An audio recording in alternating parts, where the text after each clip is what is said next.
Financial instruments is a massive topic that is regularly examined at strategic business reporting.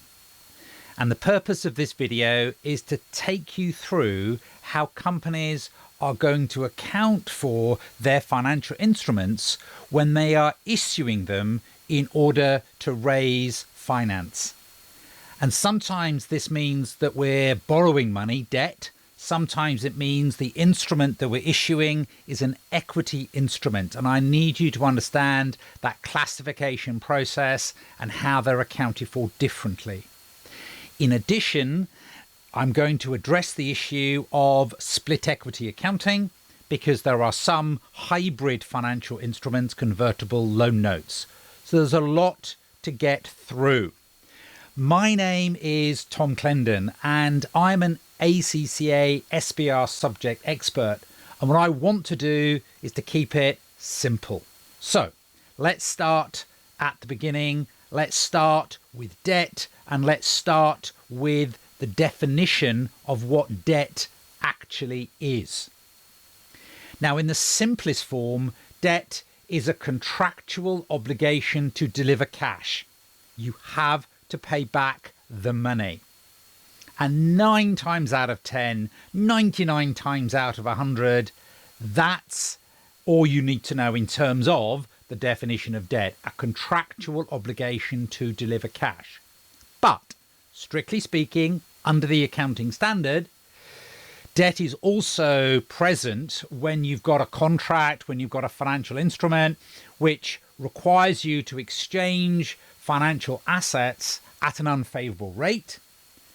And it is also where there's a contract which will be settled either by a variable number of the issue of shares or by a variable number of consideration, the amount of consideration you're going to have to settle. So if it's fixed and fixed, as we're going to see, if it's fixed and fixed, it will be equity. But if the contract has a variable number of shares or a variable consideration as its settlement, it is strictly speaking classified as debt. But in order to keep it simple, the key thing you have to remember is that a debt, a liability, an obligation is a contractual obligation to deliver cash. Now, this could be called a loan note. This could be called an IOU. This could be called a debenture. This could be called a bond. And we are looking at it from the perspective of the entity that has borrowed the money, that has issued the loan note, issued the debenture, issued the bond. So we have the obligation to pay it back. We are not in this video looking at all at the other party, the investor. We are purely concerning ourselves with the entity that is raising finance by issuing in the first place here debt.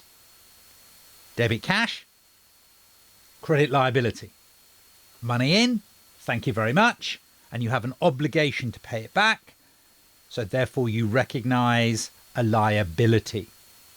And the subsequent accounting for that liability is technically termed amortized cost.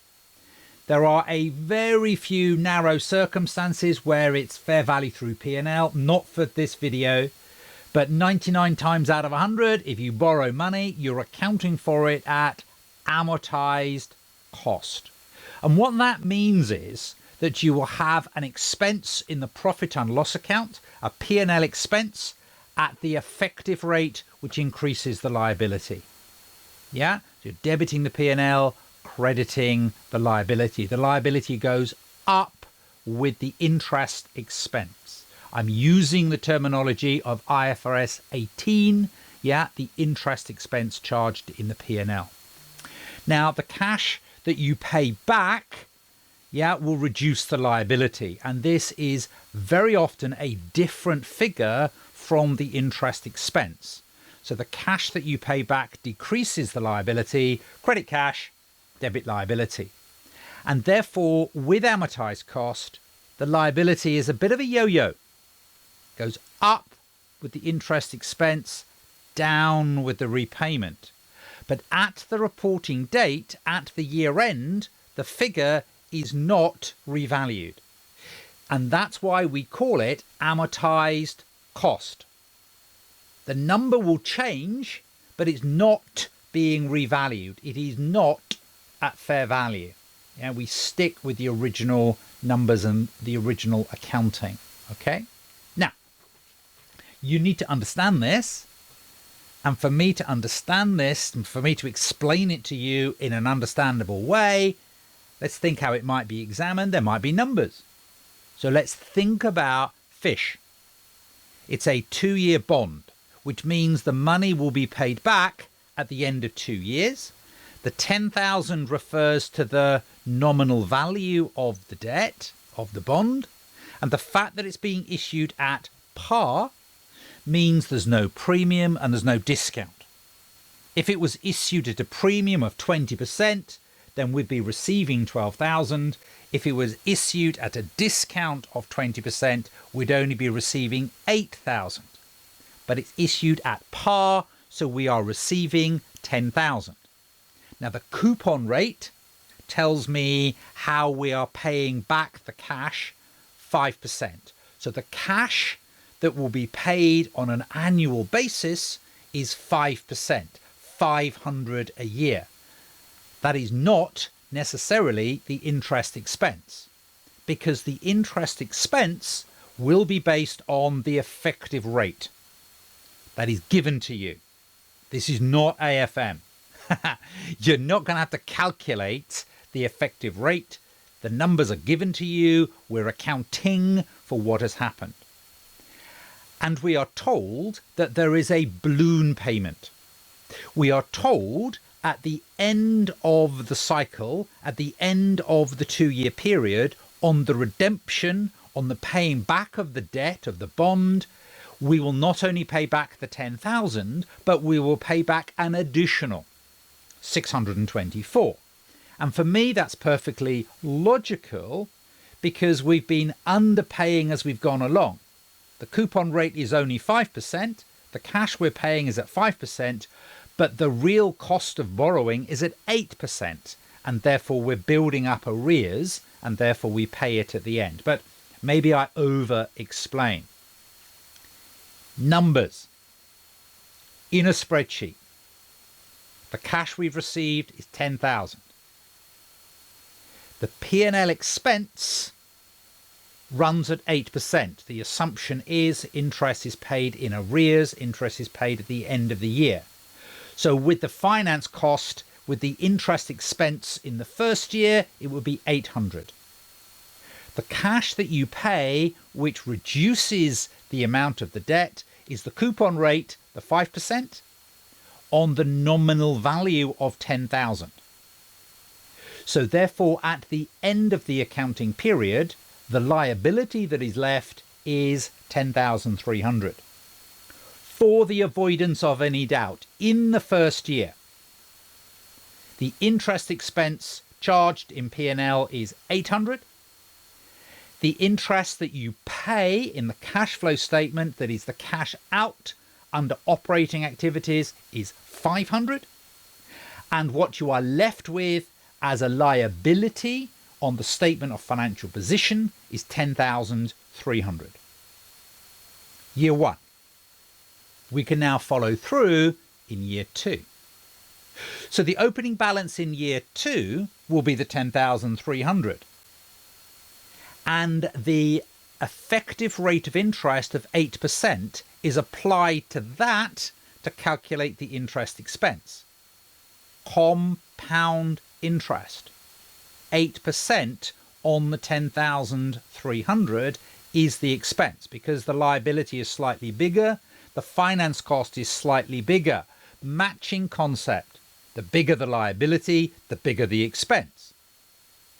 But the cash we pay is fixed at the 5% on the nominal value, on the coupon rate on the nominal value. So the cash that we pay is 500. And therefore we get to the end.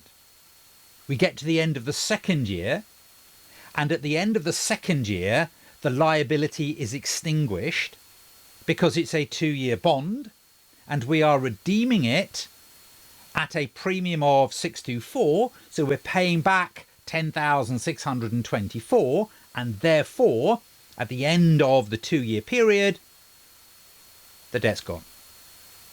So this is a simple example to make sure that you understand amortized cost. It goes up with the effective rate. That goes as the expense in the P&L. It goes down by any cash that is paid. And if it was a 0 coupon bond, you know, it's possible that no cash is paid, and therefore you build up and build up and build up. I've chosen 2 years so we can see the rise and the fall. That is our first example. Debt. Now let's look at equity. And if we look at equity, yeah, we are raising finance. Sometimes it's because we have an obligation to pay it back, therefore we classify it as debt. Equity is a different kettle of fish. Equity is, there's no obligation to pay it back. What equity is showing you evidence of ownership interest. Showing you evidence of ownership interest, or to use the precise words of the standard, yeah, something that evidences a residual interest in the assets after deducting all of the liabilities. So there's no obligation. Equity doesn't create an obligation. Equity is evidence of ownership interest. Okay, that's how I understand it. And the simplest form, the most obvious form of equity is ordinary shares. Equity shares, ordinary shares, equity shares. Okay.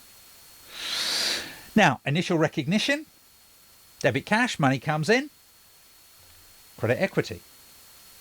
Yeah, credit share capital, money comes in, credit equity, credit share capital, end of.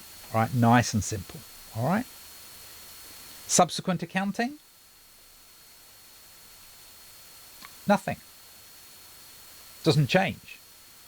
The nominal value, the share capital, the share premium doesn't change. Debt changes. Debt goes up with the cost and goes down with the repayment. But with equity, that initial capture, that's it.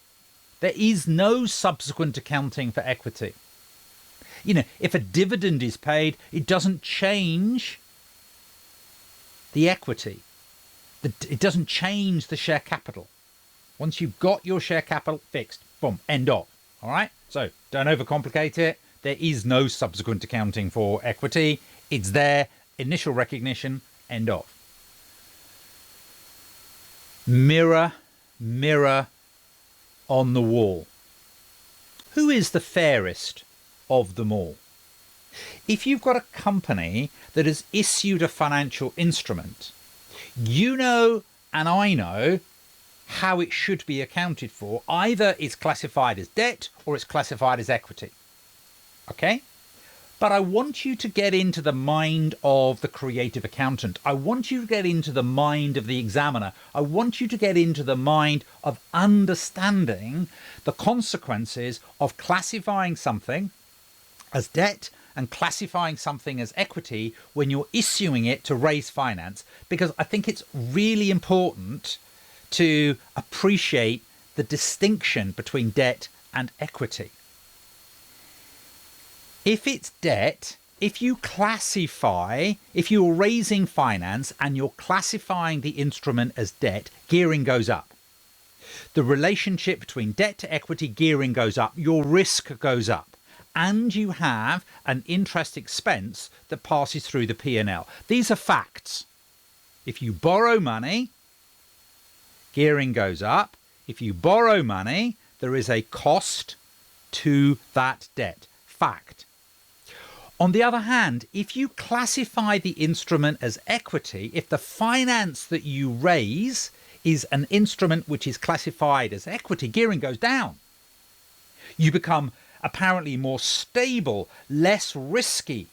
It's cheaper and easier to borrow money, and any dividend or distribution that you make to equity doesn't reduce profit, doesn't reduce earnings, isn't put through the P&L. It's a little movement on the reserves. Dividends are not an expense.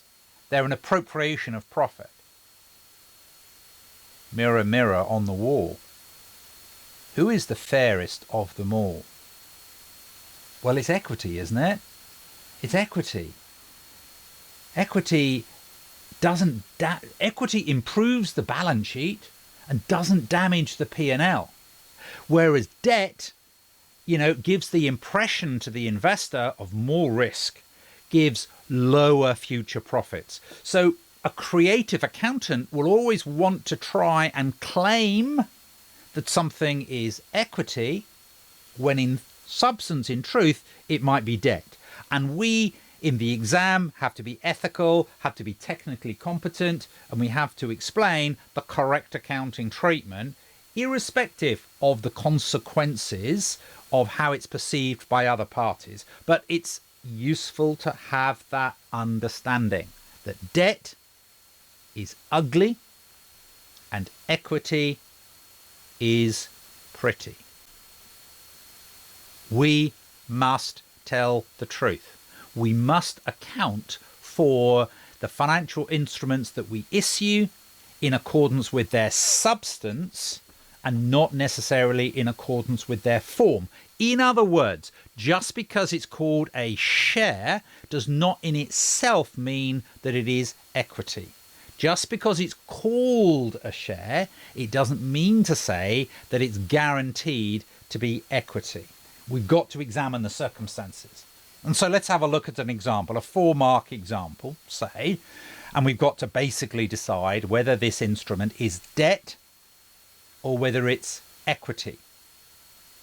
So Fowl has issued preference shares. Open mind. Preference shares can be debt and they can be equity. Preference dividends are only required to be paid in the year that dividends are paid to equity shareholders. So preference shares have to be paid, but only if, dividends are paid to equity shareholders. What's more, there's a call option. There's a call option. And that call option enables Fowl, who is Fowl, Fowl is the entity that has issued the instrument, to redeem the shares if it so chooses. You might want to pause the video. You might want to think, how on earth are we going to earn 4 marks from such a scenario? And I'm going to show you how you're going to earn 4 marks. And we start at the beginning. And we start at the beginning by picking low-hanging fruit, by thinking about the definitions of debt and the definitions of equity. There would be a mark for explaining that debt was an obligation and that equity was evidence of ownership interest. In your own words, it doesn't need to be exactly word for word in a, as the definition.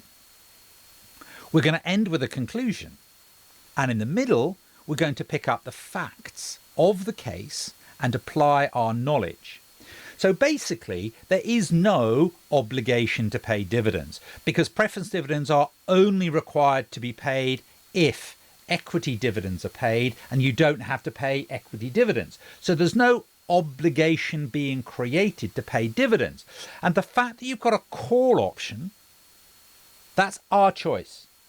The call option does not create an obligation to redeem the shares. These are not redeemable shares. We can't be forced to pay the money back. And therefore, the conclusion is, to me, it's not debt. The conclusion to me, therefore, this is an equity instrument. And by polishing those bullet-style points into slightly proper sentences, you've got there your 4 marks. You've got there the bones.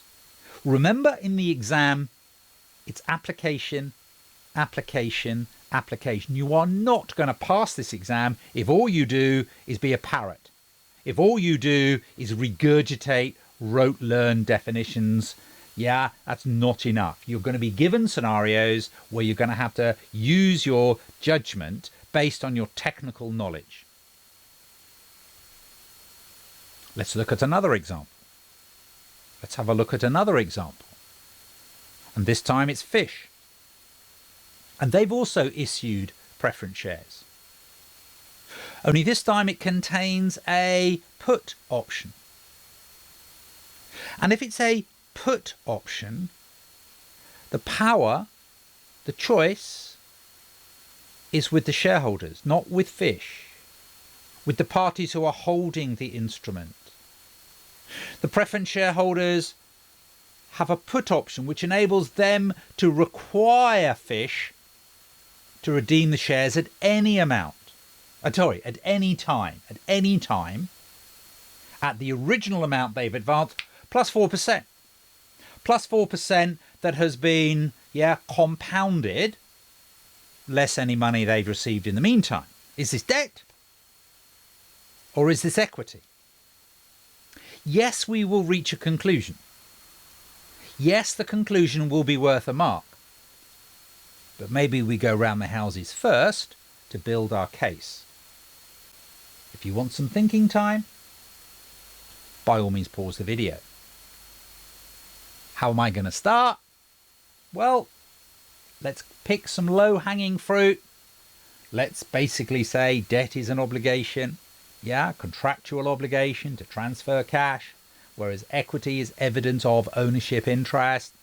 The residual interest of the assets after all the liabilities have been paid. Well, something like that. 1 mark. And now we think about the put option. Because for me, the put option, understanding that the put option gives the power to the holder, that tells me basically it's debt. The put option creates on Fish an obligation to pay the money back when they're asked for it. So we do have an obligation to pay the money back. Put options automatically create debt. That's the conclusion. And that's only 3 things. So maybe what I can do is also pick up on this idea of the 4%. That 4% is, you've got to be consistent. If you're calling it debt, then there's an interest expense. And so there will be an interest expense accrued and charged, irrespective of whether any preference dividend is paid or not. I cannot tell you in advance whether a preference share or a particular instrument is always going to be debt or equity. You have to look at the facts. You have to weigh it up. You're given a cartoon version of what is a very legalistic, complicated scenario, and you're earning 1 mark at a time. So the classification, the distinction between debt and equity is very important, because investors will look at the gearing ratio and anticipate the future profits in a different way, depending on whether you classified it as debt or whether you classified it as equity. Do you know the name of this animal? It's a duck-bill platypus. And scientists, biologists, regard it as a very unique animal, because it's a mammal, and yet apparently it lays eggs, which is not something we associate normally with mammals. We associate normally mammals giving live birth. So it's a hybrid. It's a kind of weird little exception. And we've talked already about instruments which are debt, and we've talked already about instruments which are equity. And I now need to talk to you about split equity accounting, because there are hybrid instruments which contain elements of both debt and equity. And these are convertible loan notes, convertible debentures. They present themselves as loan notes, but embedded within the contract is a derivative. Embedded within the contract is an option that enables the holder to convert at the end of the day to equity. So this is regarded as a compound instrument. This is regarded as a compound instrument. And the proceeds that we receive, we are issuing the instrument. The proceeds, the cash that we receive, is not all debt and is not all equity. We have to split it between the debt and the equity. And that's the process of split equity accounting, and that's what I need to show you and need to explain to you. Money comes in for convertible loan notes, and some of it is debt and some of it is equity. Maybe not, yeah, some of it is debt and some of it is equity, regarded as equity, like share capital, regarded as equity. Convertible loan note. Explain and show what is going on here for year one. Now, in my explanation, I will go beyond year one, but and so I'm a little bit of a hypocrite because what we need to do in an exam is answer the question, and I'm going to go beyond. But anyway, explain and show what is happening in year one. Platypus issues a 2-year 5% $10,000 convertible bond coupon at par. Right, so what does that mean? It's a 2-year, so at the end of 2 years it's going to come back, it's going to be redeemed, it's going to finish, it's got a 2-year life. The 5% is the coupon rate, so we're going to be having to pay out 500 every year, and the convertible element is issued at par, so there's no premium or discount. There won't be for convertible loan notes, and it's convertible. Yeah. The effective rate is 10%, so the true cost of borrowing out there in the market is 10%, and I guess we're paying 5%. We're paying 5%, and that's less, and it's not because there's a premium on redemption. It's because of the ability to convert the debt to equity. So they have the option of converting the debt to equity on a 1-for-1 basis.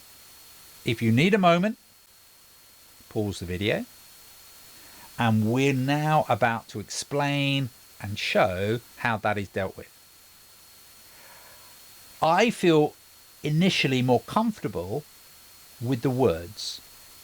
And if you've got a 5-mark exercise, it's probably split 3 and 2, words and numbers. You normally have, in accounting, where there are words and numbers required, the majority of the marks available for discussing, explaining what's going on, and then showing the numbers will be, normally slightly less, half or slightly less than half. That's the basic rule.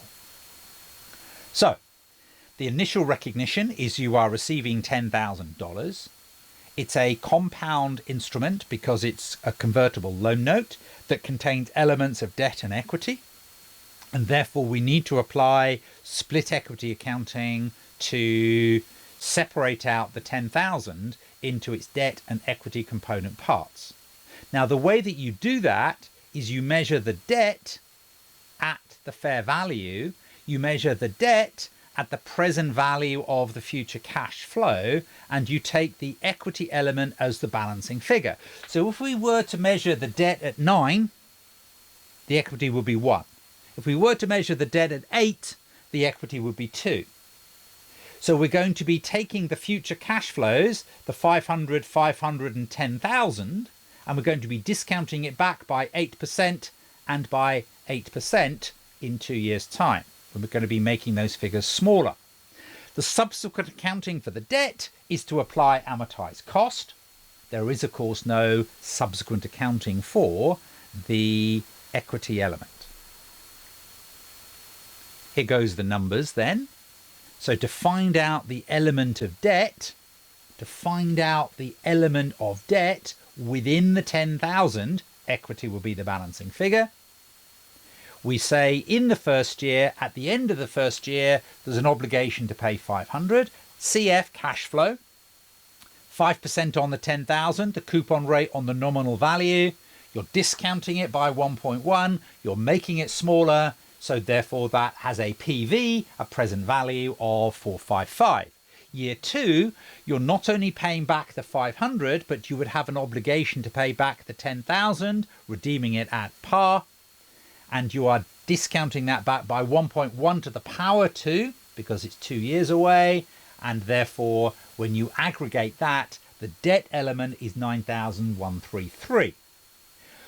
Remember, the proceeds are 10,000, and if the proceeds are 10,000 and 9,133 is debt, then the equity element is the balancing figure, which is 867. So this is split equity accounting being shown, that initial proceeds being split. Now, let me pause here for a moment. If you like your journal entries, you've debited cash and you've credited debt, you've credited equity, share capital, other components of equity, you've credited equity, 867. I'm comfortable with that. Let me again go on a slight sideways thought process. Let's imagine that this is question 1, because question 1 is on groups, and question 1 has a pre-populated spreadsheet, but also will involve other issues other than just group accounts. Let's imagine the full 10,000 has been shown, all has been shown in the non-current liability in the pre-populated spreadsheet. So there was, on the very last day of the year, the issue of the convertible bond, and this is how it's been dealt with, 10,000, all as a non-current liability. You're then going to have to make an adjustment in terms of plus minus. You're going to have to take out of the 10,000 non-current liability 867 and put it in the equity, put it in other components of equity at 867. That's what you would be doing, yeah, debiting NCL and crediting equity as a result. So that was a side issue. That wasn't explaining and showing what was happening in year 1. That was me being exam focused. Yeah. Let's see what happens in year 1. Amortized cost. Your P&L interest expense is 913. Bish, bash, bosh. You pay 500 at the year end. So at the end of year 1, you've got a closing liability of 9546. Okay? And of course, you've still got the 867, I think it was, showing in equity in the statement of financial position at the end of year 1. That figure hasn't changed of 867. Not asked for. Not asked for. But I will show you what happens in year 2. Because what happens in year 2 is you start with an opening balance, you run the interest expense at the effective rate of 10%, you're then repaying the 500, the 5%, the coupon rate on the nominal value, and therefore you get back to the 10,000, because the initial figure of 9133 was only ever the 10,000 and the 500 and the 500 discounted back in today's monetary terms. Now here, strictly speaking, the lender has an option, has a choice as to whether they get their cash back or whether they flip it into shares on a 1-for-1 basis. If it's a cash redemption, the liability is extinguished to nil. Yeah, if it's a cash redemption, the liability is extinguished to nil by the payment out of $10,000. End of. End of. Yeah, and the equity still sits in equity. Yeah, the 867 still sits there. That's just there. All right. On the other hand, if it's a share for share exchange, no, not share for share exchange. If the option is converted, my mistake, didn't mean to say, if the option is converted, the lender has the option to convert. And the liability is extinguished, but instead of the company giving out cash, the company gives out shares. So the company would then credit equity, the company would then credit share capital, the company would then have a greater ownership interest of 10,000. Yeah. And of course the 867 still remains. So that's what happens. That's the whole life cycle of a convertible loan note. We've been looking at financial instruments, not the whole topic. We've been looking at financial instruments, and we've been looking at accounting for debt and equity, and how to make that distinction between debt and equity and how they're accounted for. And we've also been looking at split equity accounting, which is a way of accounting for convertible loan notes, which are hybrid instruments. Okay. If you want more information, and why wouldn't you want more information? Why not have a look at the Study Hub? There are plenty of examples and material. I'm going to direct you specifically to chapter 8, and you can see there, this is simply a screenshot, an example of your Study Hub, which is freely available to everybody through their My ACCA account. And you can see there some, additional exercises and examples with answers to further practice and increase your knowledge. My name is still Tom Clendon. I am still an ACCA SBR subject expert. And what I try and do is to make things simple so that you understand. Really important for me that if you're going to pass this examination, it's on the basis that you understand so you can apply your knowledge in unique and practical situations that the examiner presents you with. Thank you very much for listening. Please please feel free to comment. God bless and happy studying.